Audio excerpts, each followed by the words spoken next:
Olá, hoje estamos aqui com a Letícia dos Santos Machado. Ela é doutora em Ciência da Computação e embaixadora do Parent in Science. Quem vai entrevistá-la comigo é a professora Maria Cláudia Emer, co-host do Emílias Podcast e coordenadora do projeto Emílias Armação em Bits. Tudo bem, Maria Cláudia? Tudo bem, Adolfo. Seja bem-vinda ao Emílias Podcast, Letícia. Tudo bem? Tudo bem, Adolfo, tudo bem, Maria Cláudia, obrigada pelo convite. Nós que agradecemos. Letícia, eu queria começar sabendo como é que você se interessou lá atrás pela área da computação. Ixi, é bem lá atrás mesmo.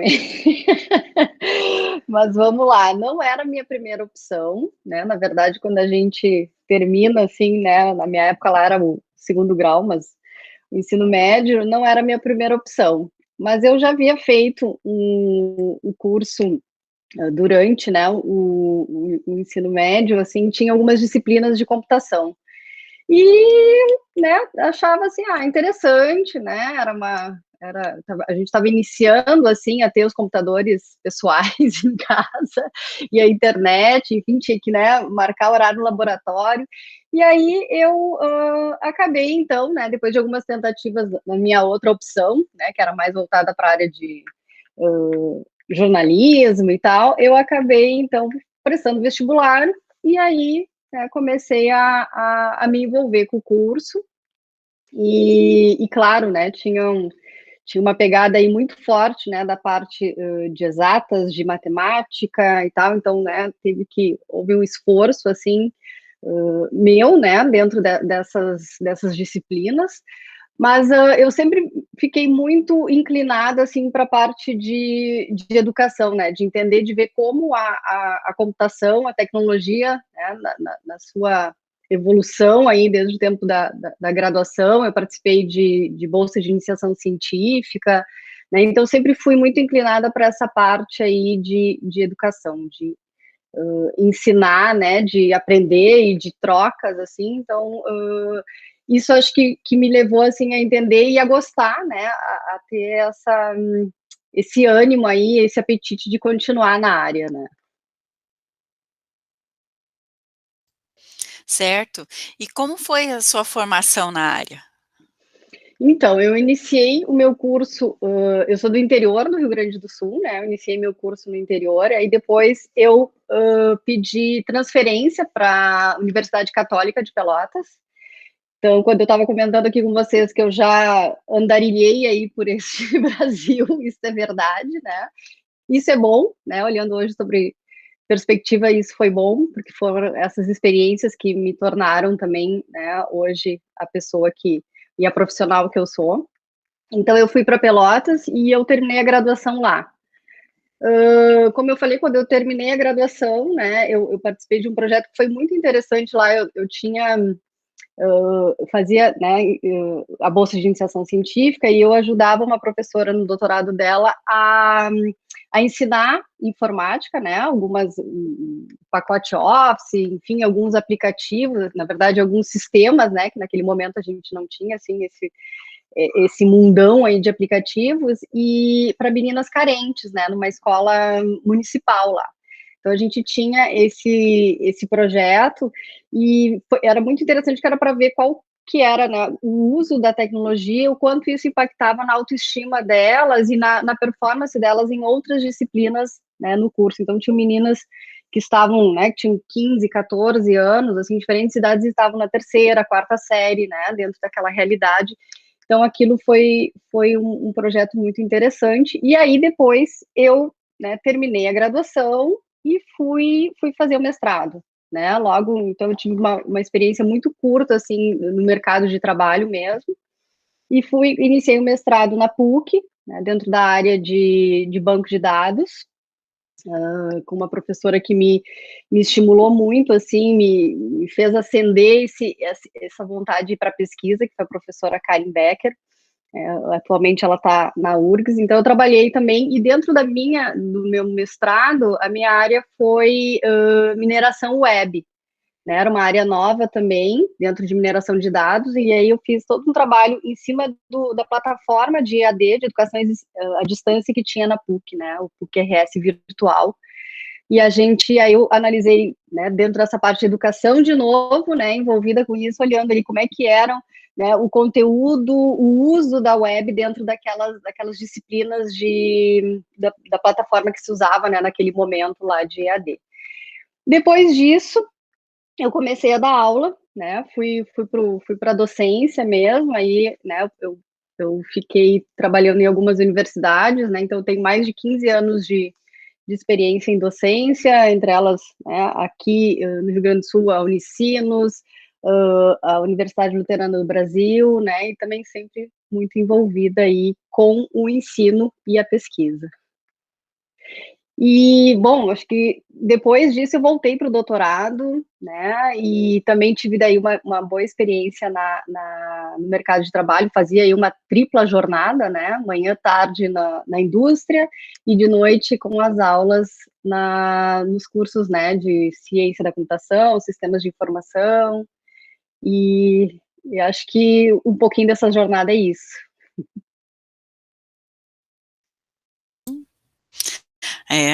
A jornada é vasta, né?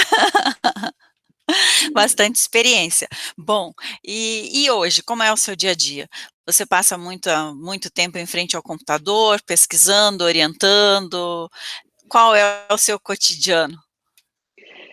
Muito tempo.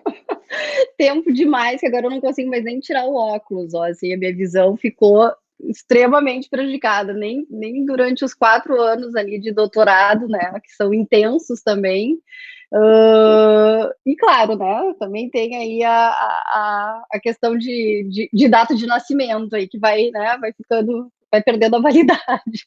Mas sim, eu passo bastante tempo, né, a gente tem muitas reuniões, a gente tem muitas leituras, a gente tem dentro dessa área, e as outras também que foram impactadas, né, com essa nossa nova realidade, então, mas eu procuro, né, ter um tempo, assim, onde eu paro, onde eu preciso ver, né, a luz do sol, a luz do dia, eu preciso, né, estar em contato também com a minha família, assim, ter aquele momento de estar presente, né, de estar ali, né, inteira, assim, para ouvir também a minha filha, para a gente poder fazer algo que seja fora das telas, né, porque isso realmente é uma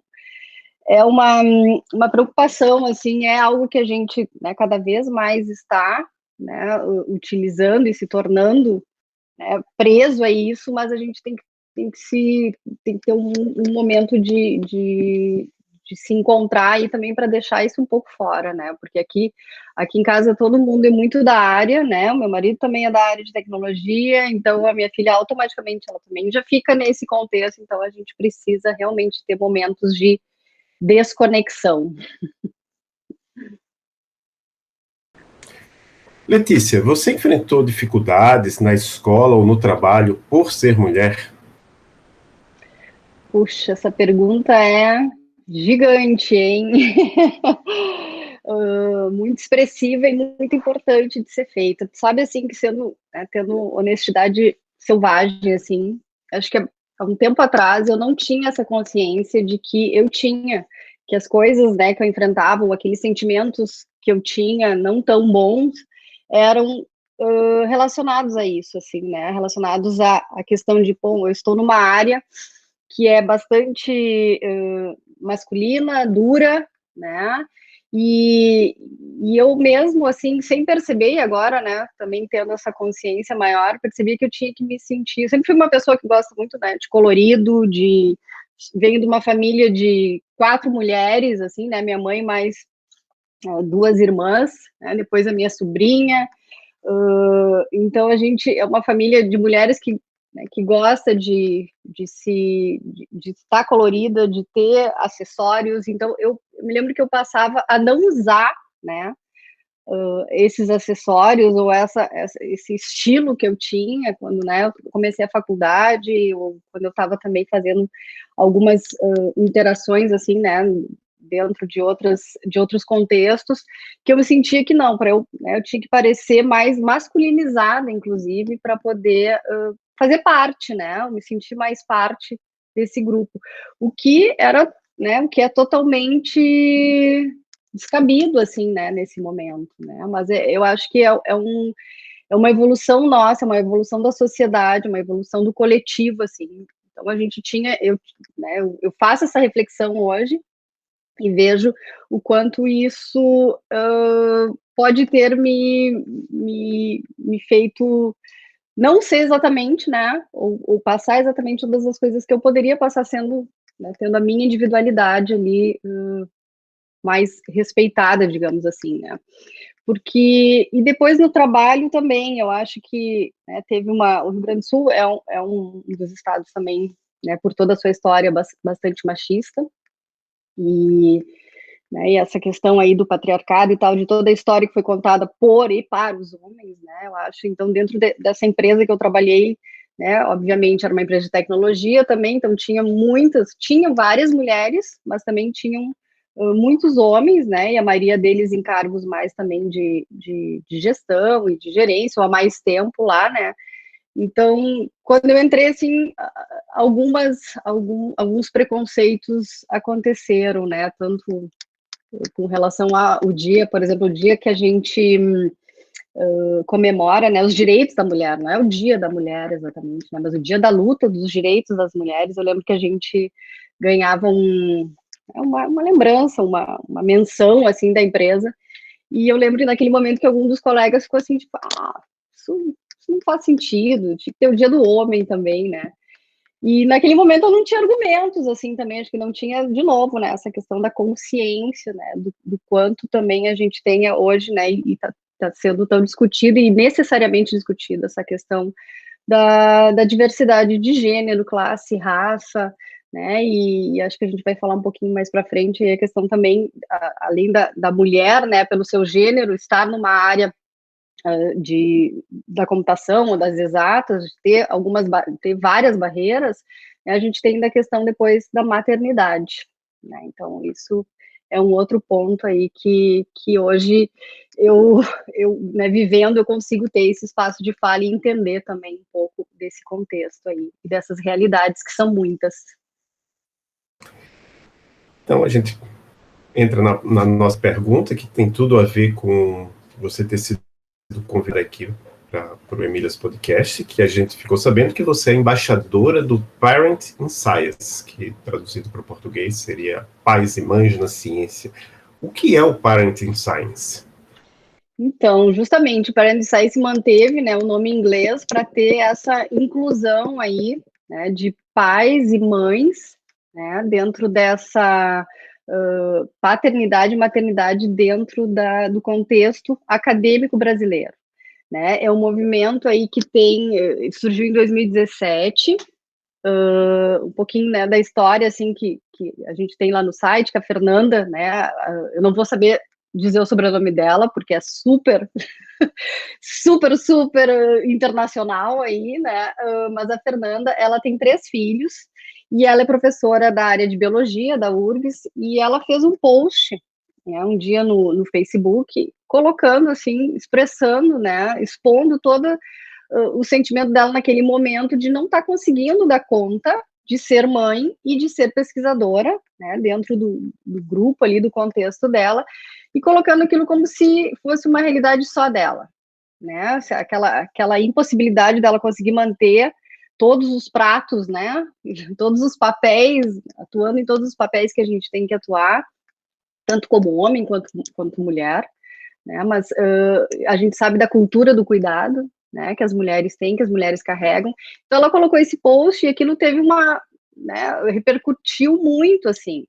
E ela iniciou, né, junto com outras pessoas também ali da universidade, a entender que aquilo não era só um problema dela, e aí foram em busca, né, de informações, de dados, o que se tinha sobre informações com relação à maternidade ou paternidade dentro da carreira acadêmica brasileira.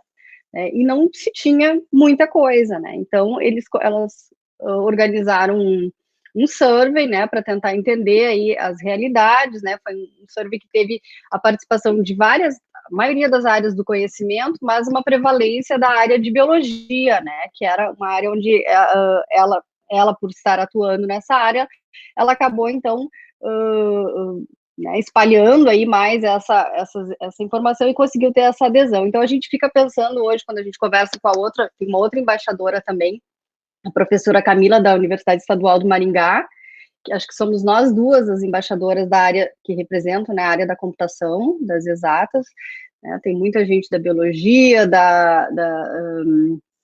das áreas biológicas mesmo, então a gente fica se questionando se dentro das áreas biológicas, que é uma área que tem muitas mulheres, elas, né, sofrem ou têm dificuldade de manter e de ascender, né, dentro das suas profissões, e também como papel não menos importante do que criar seres humanos, né? Imagina nós na área da computação, onde já somos poucas mulheres, né? Onde isso não é falado, a gente não existe essa parte, ela não é tocada, ela não é apresentada, ela não se torna visível, né? A questão da maternidade, e também eu gosto de falar da paternidade, porque a gente precisa trazer isso também para o direito e para o olhar dos homens, né? No momento que a gente conseguir trazer isso também para as mulheres, automaticamente os homens também vão poder se beneficiar desse cuidado e dessa conexão com seus filhos. Então, o Parenting Science, ele veio, né, de 2017, dessa ação aí da Fernanda, e hoje ele é um movimento, assim, né, que tomou um corpo, e ele tá muito, muito presente, né, dentro da academia, e eles criaram também, então, né, para justamente tentar entender as diferentes características, as diferentes realidades do país, criaram as embaixadoras. Então, a gente tem representantes em todos os estados brasileiros, né, na maioria eu sou representante da região norte, por estar, né, como pesquisadora de pós-doc da Universidade Federal do Pará, né? Então, eu estou junto lá com a outra professora das ciências biológicas, né, e a gente está, né, a passos também pequenos aí, né, no sentido de tentar se movimentar, mas a gente tem muitas ações levando muito, né, essa consciência e as ações, as iniciativas, os desafios que o Parenting Science está buscando entender e trazer e dar visibilidade, né. A gente já entrevistou aqui no podcast a Silvia Amélia Bin, que foi uma das fundadoras aqui do Projeto Emílias, agora ela está com o Projeto Teachers, e eu vi que você mencionou a professora Silvia numa palestra que você ministrou lá no BR CAI, né? Então, eu pedi para ela perguntas para você, e ela passou 2 perguntas. A primeira é como foi sua aproximação com Parenting Science, eu acho que você já falou um pouco, e a segunda pergunta ela fala assim, a maternidade é frequentemente romantizada pela mídia. Qual mito foi desconstruído na tua vivência de maternidade? Que lindo! A Silvia Amélia é uma querida, né? Eu tenho o desejo aí de desvirtualizar também essa nossa parceria aí, né? Porque a gente fez uma parceria durante a pandemia também, né? Justamente com relação ao Parenting Science. Então, a primeira pergunta, acho que eu falei um pouquinho, né, de como que o Parenting Science surgiu, mas o meu contato com o Parenting Science foi justamente assim também. Eu vi, né, algumas publicações, alguns posts no Facebook, por alguma razão apareceram para mim, né, porque eu não tinha nenhuma relação de amizade com a Fernanda, e eu chamei ela no Messenger, né, perguntei ali para ela, porque justamente naquele ano, naquele momento ali, eu fiquei muito interessada, me tocou muito, a minha filha acho que eu estava terminando no último ano do doutorado, né, eu iniciei meu doutorado, a Laura tinha 2 anos, então quando eu terminei ela tinha 6, então, né, foi bastante intenso, e aí eu chamei ela, me apresentando, Fernanda, eu fiquei muito interessada aí nessa pesquisa de vocês, né, que já tinham saído os resultados, eu acho, da pesquisa, de que existia realmente um impacto na publicação, né, de artigos durante o nascimento do primeiro filho. Isso em todas as áreas de conhecimento, né, eles tinham lá gráficos que mostravam uma ruptura, assim, uma queda muito brusca em todas as áreas, e isso se estendia pelo mínimo pelos 2 próximos anos seguintes, né.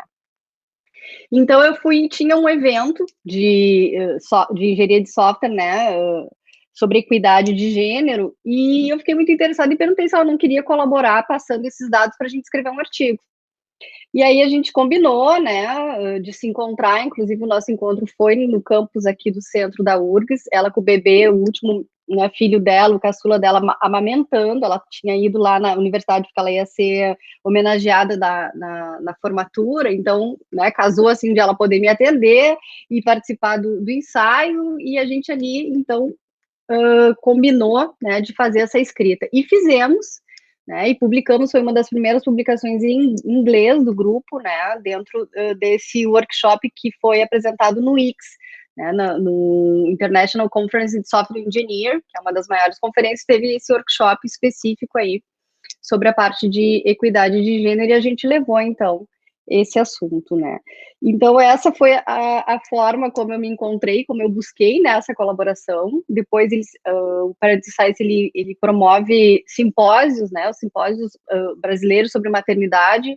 Em 2020 ele ficou interrompido, né, então aí surgiram essas outras ações e tal, mas os simpósios são muito interessantes, inclusive eles, né, trouxeram essa iniciativa de criar espaços recreativos para que os participantes, homens ou mulheres, né, pudessem levar as crianças nesses eventos que aconteciam, então, presencialmente, né, um deles, de 2019, então eu consegui participar também. Até estava olhando aqui, eu estava fazendo um resgate para o relatório que eu tenho que fazer, e eu estava olhando umas fotos, e a Laura, minha filha, ela estava, né, eu levei ela nesse evento e fiz questão que ela participasse, né, do Espaço Kids que tinha lá no simpósio que o Parents Science promoveu, né, brasileiro, várias pessoas vieram, e eles estavam com a temática da questão de pais especiais, pais adotivos também, né, pais adotantes, na verdade. Então, são realidades que estão sendo ampliadas agora dentro do contexto do Parenting Science. E a minha ligação com a Silvia foi justamente nisso. Agora, então, precisava encontrar, né, uma outra parceria para levar. A gente precisa, dentro da área da computação, também levar essas iniciativas que estão acontecendo em outras áreas, né, de a gente poder promover essa participação ou essa integração, né, das crianças nesses eventos. E vocês fizeram justamente uma edição especial aí com a Ana Paula Chaves, né, que eu encontrava ela direto também com os pequenos, né, dela. Felizmente, eu sou uma pessoa também privilegiada que eu tenho uma rede de apoio, né, meu marido conseguia atender a nossa filha, ou a minha mãe, né, eu me lembro quando eu fui, minha primeira viagem internacional dentro do doutorado foi para a Índia, né, então, assim, tipo,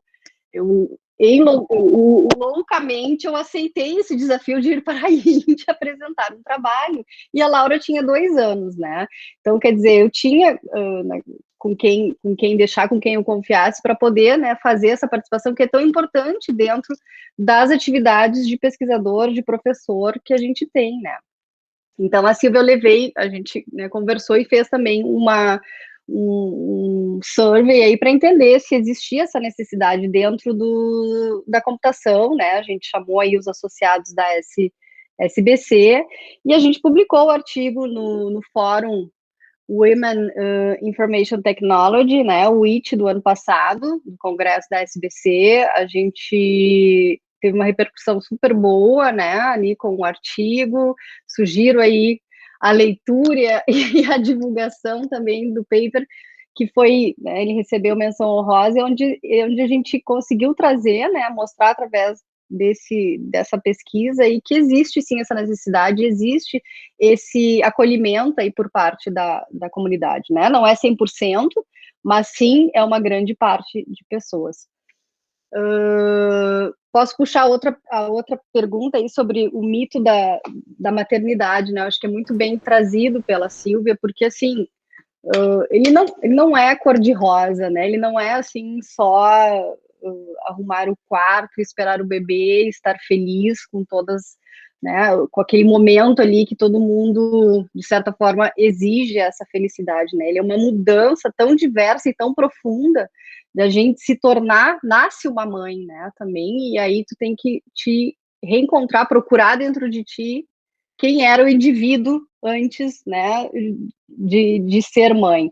Então, de fato, é uma experiência maravilhosa para mim, foi toda a gravidez também, embora eu estivesse atuando ativamente, trabalhando, assim, né, mas eu acho que o maior mito é esse, é achar que, né, a questão de tu ter, né, um filho, uma filha, uma criança, aquilo pode, ele é completo para ti, ele é completo em uma parte, né, da tua vida, mas a gente, quem atua, quem já estava, né, atuando ou busca se reencontrar, isso também vai existir, e é um caminho, é um pedaço, de certa forma, dolorido, porque a gente sempre está nessa questão de culpa aí, né, como que eu vou fazer tal coisa e vou deixar de atender isso, e qual é a proporção, como é que eu consigo, né, balancear essas questões.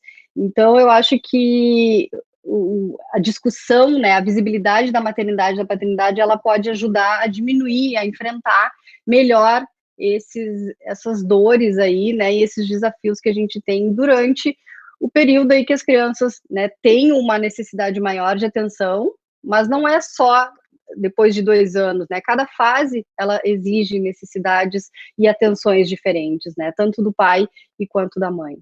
Então, eu acho que é dentro nesse sentido aí, a questão da pergunta da Silvia, né? Sim, com certeza, muito apropriada a sua fala, né, realmente são muitas dores, muitas culpas, né, que a gente acaba carregando nesse momento da maternidade, e eu vejo assim, acho que para o resto da vida a gente sempre vai ter algumas dores, né, É, relacionadas a isso, mas a gente pode conseguir minimizar, né, e se adaptar à situação, de modo que a gente tenha, eh, mais interação também com a criança, sem deixar a parte profissional de lado, né, ou o próprio eu de lado, né. Acho que é bem importante que a gente pense nisso. E aí até queria saber como foi o despertar da maternidade em você, né, assim, quando que você despertou para ser mãe, como isso aconteceu? então, muito boa essa pergunta nostálgica, né, Maria Cláudia? Vocês estão me fazendo aqui relembrar de muitas coisas, assim, que nem eu mesmo sabia onde elas estavam guardadas. Mas elas estão, né? E o meu despertar, então, assim, acho que um pouquinho antes disso, né, como eu falei, eu estava atuando, assim, eu tinha 3 turnos, eu estava muito numa batida, assim, naquela batida que a gente vem de estar workaholic mesmo, né, de estar fazendo muitas coisas, de estar atuando e querendo, né, alcançar o seu espaço, assim, né, buscar o seu espaço. E com isso o tempo vai passando, e isso é um dos pontos também que o Parenting Science traz, né, a questão que a gente tem, a mulher, ela tem um ciclo, né, de fertilidade também finito, né? Então eu demorei para ser mãe, né? Quando eu me abri assim, né, encontrei o meu parceiro, enfim, né? Tava ali no momento de tipo, agora eu gostaria. A gente não tem controle sobre isso, né? Eu me lembro exatamente quando em uma das minhas consultas lá da tentativa de engravidar, a médica me dizia, a gente não tem controle sobre isso, a gente acha que tem controle porque consegue responder todos os e-mails do dia, ou, né, tem sobre a vida, e a gente está vendo hoje que a gente não tem controle sobre muito poucas coisas. Então eu demorei, e aí aquela busca ali né, de mais 1 ano e meio tentando engravidar foi, foi bem apreensiva, assim, né? E aí, quando aconteceu, nossa, foi maravilhoso, mas ainda assim eu não tinha a total noção, né, do que era e de dar aquele tempo, assim, de descansar, ou de curtir, ou de frear, né? Eu acho que aí também entrou um outro momento dentro da empresa, assim, que eu não podia falar muito sobre a minha situação ali, né, de euforia, de alegria sobre a gravidez, porque, né, era muito objetivo, tinha muitas coisas para atingir, tinha muitas coisas para fazer. Então, eu me lembro que naquele momento, assim, né, na terapia, assim, eu falava e a gente conversava, assim, a reflexão que vinha era, não, ok, né, tu não precisa ter atenção daquilo, mas tu vai curtir, né, isso porque era algo importante para ti, é algo importante para ti. Então, eu consegui, né, conviver com essas situações, assim, de estar super animada, vivendo aquele meu momento de vida, mas também, né, tendo que trabalhar num ambiente que não estava, assim, lá tão aberto para isso, né. Mas, no final das contas, né, depois deu tudo certo, Quando a Laura nasceu, eu digo, a Laura foi tão generosa, assim, que eu estava dando aula também, né? Ela acabou nascendo no início do semestre, então eu nem precisei interromper, eu acabei que eu nem comecei, e aí quando eu retornei já era na metade do semestre, então deu tudo certinho, assim, né? Dentro dessa perspectiva, mas foi nesse sentido, assim, eu vejo que hoje, depois desse tempo, e felizmente a vida me deu essa outra oportunidade, né? Porque na primeira infância eu passei muito ainda envolvida com as minhas duas áreas de trabalho, né? Eu ainda continuei trabalhando na indústria, né? No mundo corporativo e também dando aula, né? Então eu me lembro que ela ficava com o pai, assim, de bebezinho, ele dizia assim, ela ficou chorando muito, eu tive que me virar em muitos aqui para conseguir fazer com que ela se acalmasse, né, e se acolhesse ali com ele também.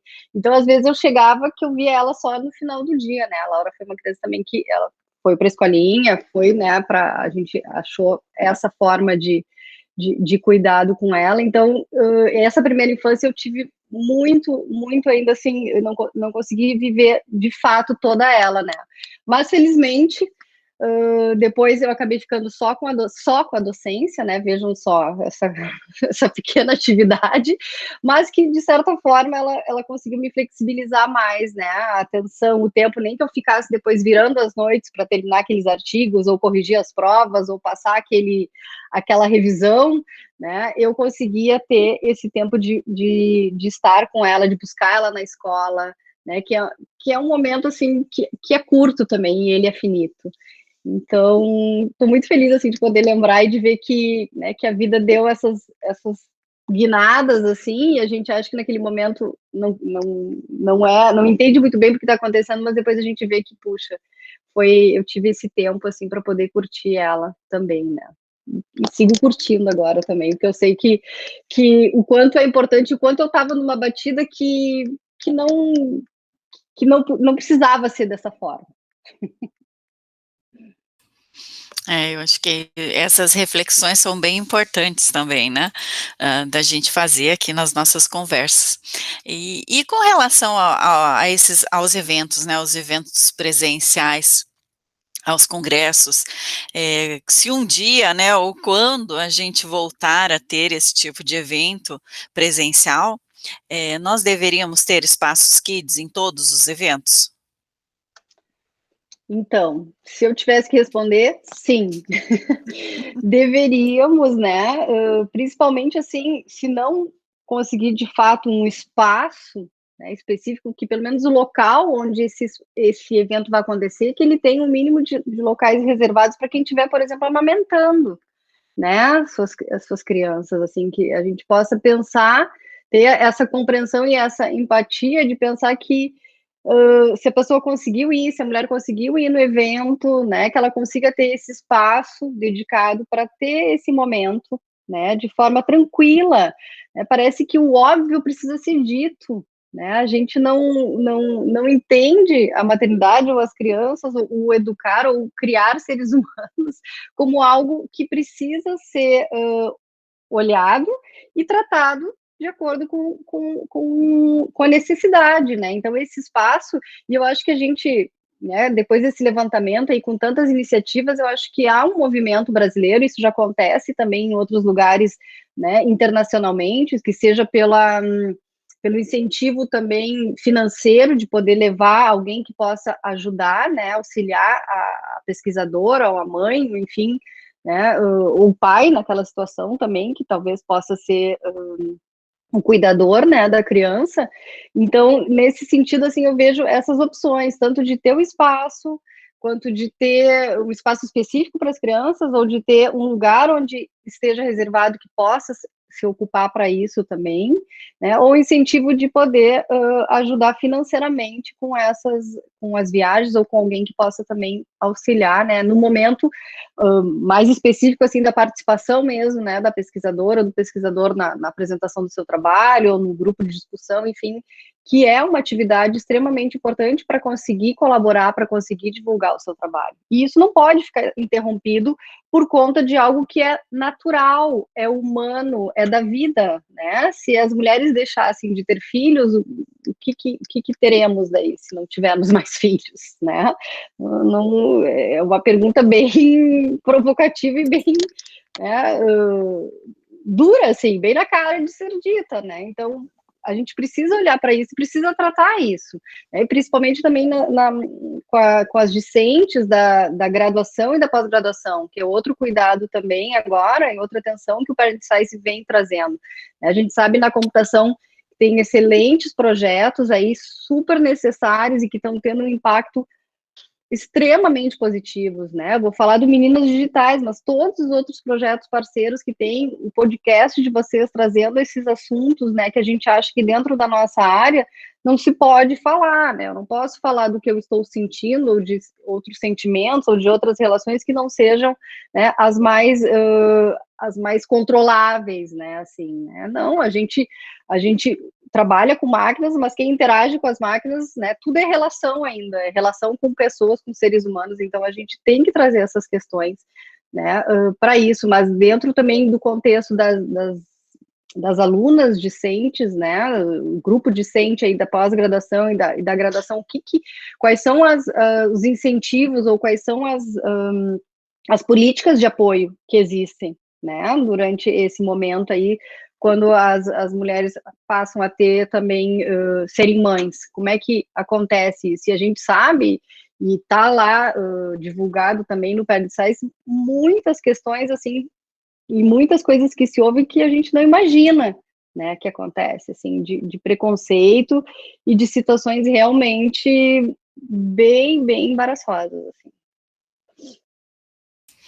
Não, verdade, né? E eu acho que nesses eventos e nas universidades também, né? Deveria ter um espaço até de descanso, sabe? Porque se você leva a criança junto, tem aquele momento que a criança também já cansou, né?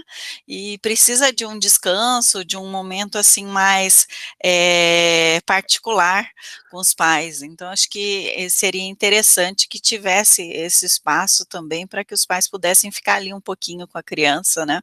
Além desse momento de amamentação, que é muito importante, né? Agora, falando um pouquinho a respeito da sua tese de doutorado, né? Ela foi em estudos empíricos sobre colaboração em crowdsourcing de software competitivo. Você pode explicar para a gente um pouquinho a respeito dessa tese, do que se trata essa pesquisa? Ai, que ótimo. Essa pergunta ainda está viva no meu coração. Então, foi um tema, né? Eu fiz o meu doutorado com o professor Rafael Prikladnik, aqui na PUC do Rio Grande do Sul, e o professor Cleidson de Souza foi o meu co-orientador. Então, eu tinha uma dupla aí muito dinâmica e muito, né, me puxando aí, me trouxeram um tema extremamente emergente, né? Eu iniciei em 2014 o doutorado, e a gente já estava com um projeto de pesquisa, né? Naquele momento era o Ciências Sem Fronteiras, que a gente tinha um professor dos Estados Unidos que estava levando esse tema aí, né, da questão de crowdsourcing, de inteligência coletiva, né, trazendo isso que estava acontecendo em vários outros contextos, né, contextos do design, se a gente for pensar aí na produção de conteúdo, Waze, próprio Facebook, Wikipedia, né, e a gente estava tentando olhar para isso dentro da área de tecnologia. Como que o crowdsourcing, que é o uso, né, da multidão para desempenhar alguma tarefa, né, ela pode ser remunerada ou não, e ela pode usar uma plataforma ou não, né, é um termo que ele foi cunhado em 2006, mas ele é um termo que é um conceito que já existia, né, desde a época das navegações, assim, quando os navegadores começaram a descobrir, para mapear, né, um mapa, então se pedia a ajuda de várias pessoas que estavam nessas diferentes regiões para conseguir, com essa força aí do coletivo, ter algo mais consistente, mais poderoso, assim, né. Então isso começou a ser aplicado por várias empresas, né, a gente viu que o quanto dá voz, né, para os usuários ou para as pessoas que utilizam aquele produto ou que têm algum interesse, né, em comum com um determinado produto, bem ou serviço, né, pudessem dar suas ideias e o quanto isso poderia ser revertido em novas funcionalidades, né, em melhorias, na verdade, na solução de problemas complexos que hoje a gente vive. Hoje as coisas estão transdisciplinares, né? Então a gente iniciou com esse projeto aí, olhando para a área de software. Será que a gente consegue desenvolver software com muitas mãos, né? Ok, a gente consegue desenvolver software de maneira distribuída, né? A gente tem aí toda a área de pesquisa para Global Software Engineer. Mas agora, olhando para dentro de uma plataforma, onde eu tenho pessoas que não se conhecem, pessoas que têm diferentes backgrounds, né? E estão aí distribuídas globalmente, para eu passar uma tarefa de software, e pode ser qualquer tarefa, desde a concepção, análise de requisitos, né, até a parte de teste, passando aí por desenvolvimento, codificação, design, UX, enfim.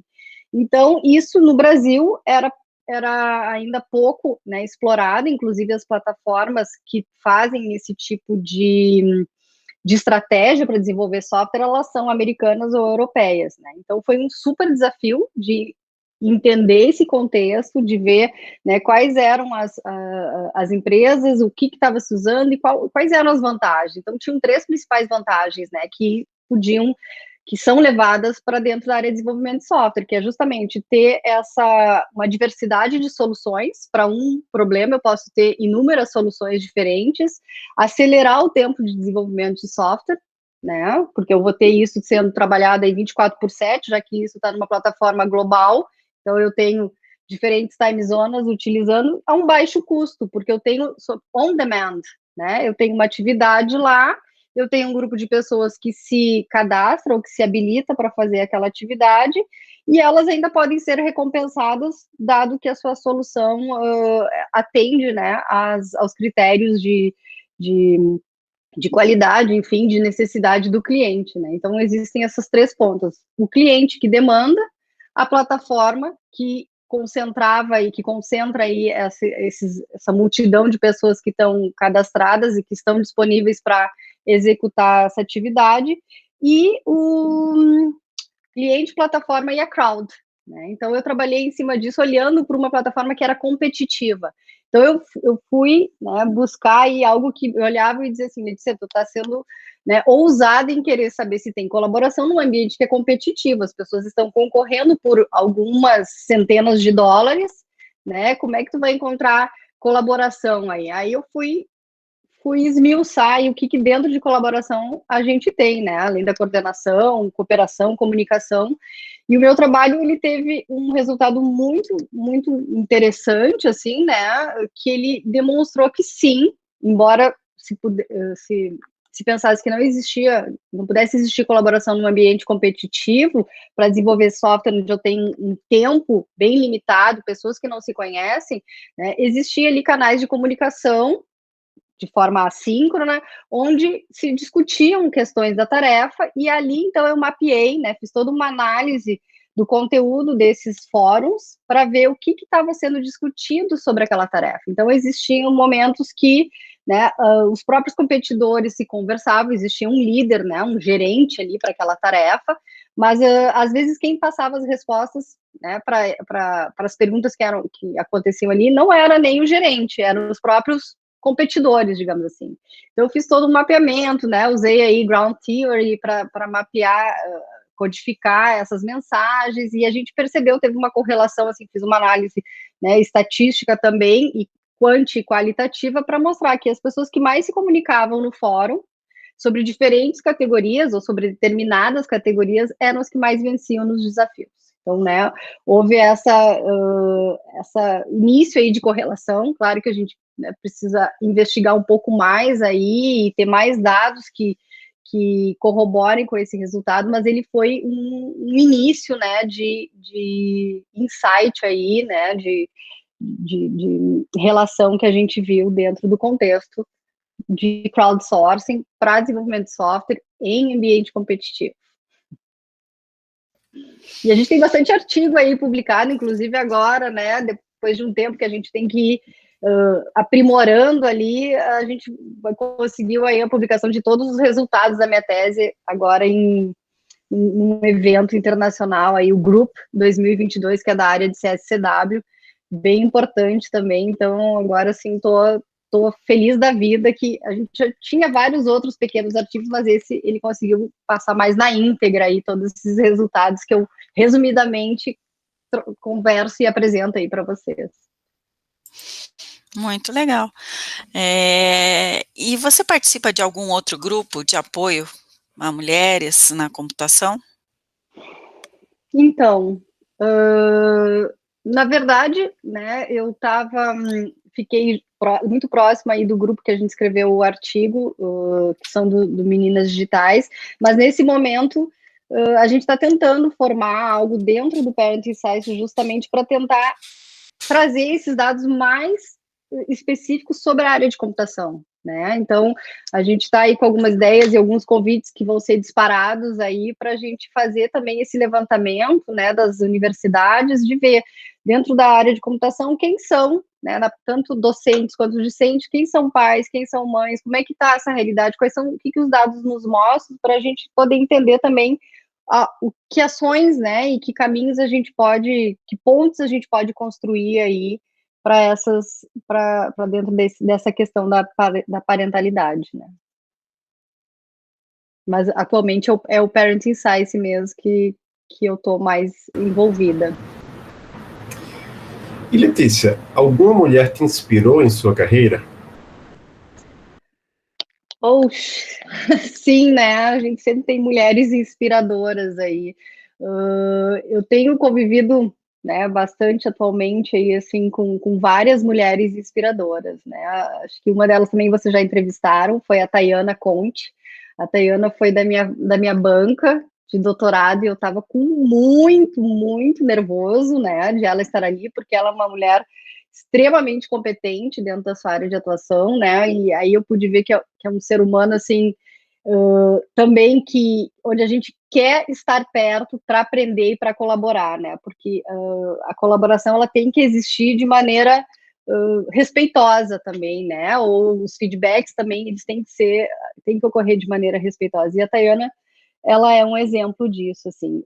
Outras mulheres que eu estou convivendo aí, porque a gente, né, me envolvi bastante na questão de apoiar aí a organização de eventos da área de sistemas colaborativos, né, na área brasileira e de sistemas colaborativos, é a Adriana Vivacqua, da UFRJ, uma mulher muito criativa, muito dinâmica, a Vaninha, da UFBA, né, que é uma mulher, assim, com uma energia fantástica, assim, então eu estava rodeada aí de mulheres que são exemplos, né, dentro da área da computação aí, e em diferentes sentidos, assim, né, elas são profissionais, elas são seres humanos, e então acho que essas mulheres são algumas, né, das que eu tenho atualmente convivido, assim, de maneira mais presente e que me inspiram enormemente. Certo. E o que você diria para meninas ou mulheres que estejam pensando em seguir a carreira na computação? Essa pergunta, ela tem que existir, né, ela tem que ter, porque eu diria que continuem, né, continuem, se isso faz sentido para vocês, continuem, com coragem, não sem medo, mas com coragem, né, que os desafios, eles vão existir, e eles têm que ser entendidos e superados. E falhem também, né, falhar é algo que precisa também ser dito. Se a gente teve uma experiência que não foi tão boa, o que eu aprendo com ela e o que eu promovo dela, né? O que eu passo dela para mim ou para as outras pessoas que possam também aprender com isso ou evitar que isso aconteça, ou até naquele momento, né, que tá tão difícil de lidar, que é quase um momento de vou desistir, não é para mim, né? Eu não vou conseguir, que a gente consiga então parar, né, respirar e trazer, né, recarregar as forças de entender por que eu estou nisso, onde que eu vejo que eu vou fazer a diferença para mim e para outras pessoas, né? Para mim, sempre teve esse pensamento, assim, essa reflexão que eu sempre fazia, assim, eu não sou alguém que desiste fácil das coisas, né? Acho que isso é muito também do perfil de cada pessoa, mas eu acho que se a gente se escuta, né, para pensar ali no quanto aquilo está sendo importante ou é importante para mim, né, principalmente para a pessoa, a minha recomendação, né, é que continue. E se precisar de ajuda, peça, né? Fica bem mais fácil conseguir fazer as coisas junto, né? Que às vezes é pesado mesmo estar sozinho. Isso pode ser para pessoas que estão, né, do teu círculo familiar ou dentro do teu contexto, dentro da universidade. Por isso que é tão importante a questão, né, de diversidade, de inclusão e de colaboração dentro desses espaços, os nossos espaços, né, de educação, assim, porque aí a gente consegue também ter esse apoio, né, naquele momento. Às vezes um café ajuda a aliviar e a prosseguir. Então, eu acho que a gente tem que ter coragem e tem que continuar, se aquilo fizer sentido, e também pedir ajuda. E nós chegamos agora ao nosso momento de indicações, é um momento onde a gente pede para a nossa convidada indicar algum livro, filme, série, quadrinho, qualquer coisa, pode ser da área, pode não ser da área, para as nossas e nossos ouvintes. Então, eu vou indicar aí para vocês assinarem a newsletter do Parenting Science, que lá traz muita coisa, né, interessante, assim, não só dentro desse contexto, claro que desse contexto também, mas para a gente ver, né, a amplitude aí de ações e de situações que vem aí mensalmente. Então ele traz, né, um pupurri das principais notícias da área. De livro, assim, eu tenho lido, agora eu tô com esse da Melinda Gates, né, o Tempo de Voar, acho que é esse aí. Séries, né, tá um pouco difícil de ter tempo. Eu tenho assistido muitos filmes mais com a minha filha, que também tem toda uma mensagem aí para os adultos, né. Teve um último aí que eu assisti, que foi o da Disney, né, o Soul.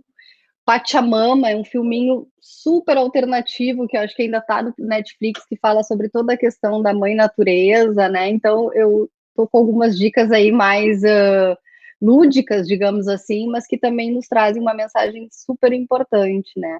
Eu acho que o último que concorreu ao Oscar foi Wolf Walkers, né? Os caminhos que se transformam lobos, assim, que também é infantil, mas que tem uma sacada aí bem importante aí para os adultos também. Acho que essas são minhas dicas agora, do momento. Ótimo. E existe alguma coisa que você queira falar que a gente não tenha abordado aqui durante a nossa conversa? Então, eu acho que eu tenho que agradecer, assim, realmente esse espaço, né, que está sendo dado dentro da área da computação, agora através, né, do podcast de vocês também, assim, de falar um pouco da minha experiência, da minha trajetória, né, como estudante, pesquisadora, mãe, profissional. Aí eu acho que vocês têm que continuar, acho que é extremamente importante, né, esse tipo de iniciativa e de escuta e de fala. Eu acho que a gente conseguiu trazer um pouquinho de cada coisa aí, né? Eu gostei muito de participar e estou aberta aí para outras interações ou para outras divulgações que vocês também tiverem, né? E quiserem fazer junto com o Parenting Science, né? A gente auxilia aí, com certeza. Muito bem. Nós vamos deixar lá na descrição do episódio o LinkedIn, que foi por onde eu inicialmente entrei em contato com você, o seu currículo Lattes. Você tem mais algum site profissional ou esses são os sites realmente para entrar em contato com você?